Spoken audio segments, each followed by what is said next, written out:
What's up everybody? Today I'm going to be tying a super awesome jig that I came up with. I can't think of a name for it, so if you have a good name for this, let me know in the comments what you think I should call it. For this jig, I'm tying it on a 1/16 ounce freestyle jig head with a size 4 sickle hook. I powder painted that with ProTec pink. Then I put a blue 5mm 3D eye on it. With this jig, we're going to want to build the body with a thick thread so that we don't have to use as much. So I'm actually using this 280 denier floss. So we're just going to start that thread behind the head and take it down to the point of the hook. Then for our tail, we're going to be using a pink marabou feather. We want to grab the feather at the stem and run our fingers up the feather toward the tips to straighten it out. And then we can line it up on the jig to get the right length. We want it to be about the length of the hook. Then we're just going to pinch it in place and use our thread to secure that tightly, just so it sits right on top of the hook. Or you could surround the hook if you prefer that. We're just going to wrap that all the way up till it's almost at the head. Then we're going to pull the butt end of that feather and just clip it off. It helps if you turn it, you can get a closer cut. Then we're going to cover that the rest of the way with our thread.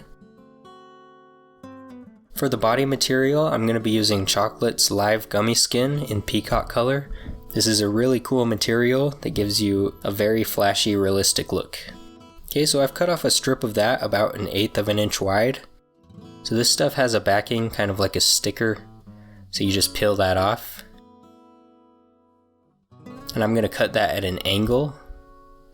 And then we're just going to tie it down about mid-body, stretch it out a little bit, and then bring it down to where that tail starts.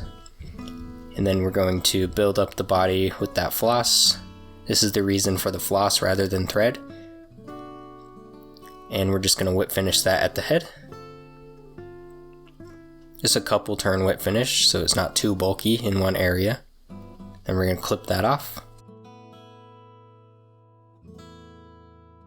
We're done with the thread, so we're just going to use the adhesive from this skin to secure everything.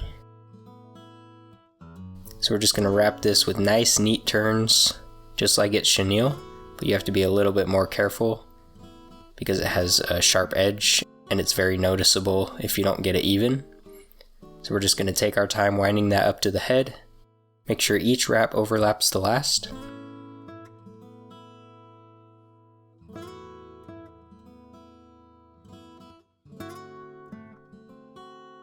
And once you get it up to the head, you can cut that off as close as you can, and then just push that down and it will adhere.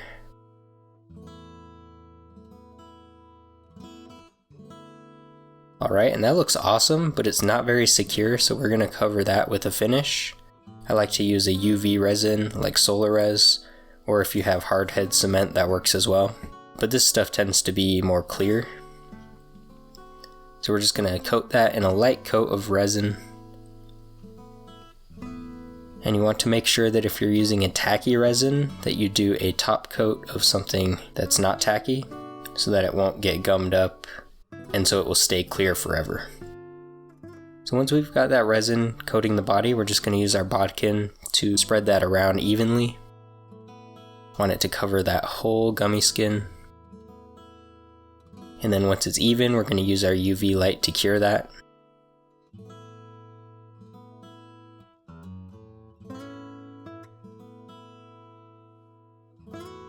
And that is it. So you can see that gummy skin looks really cool.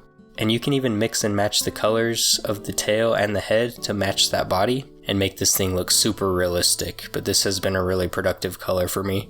Definitely try this one out. The fish love it. Thank you so much for watching. If you enjoyed this video, please make sure to like and subscribe. And we will see you next time.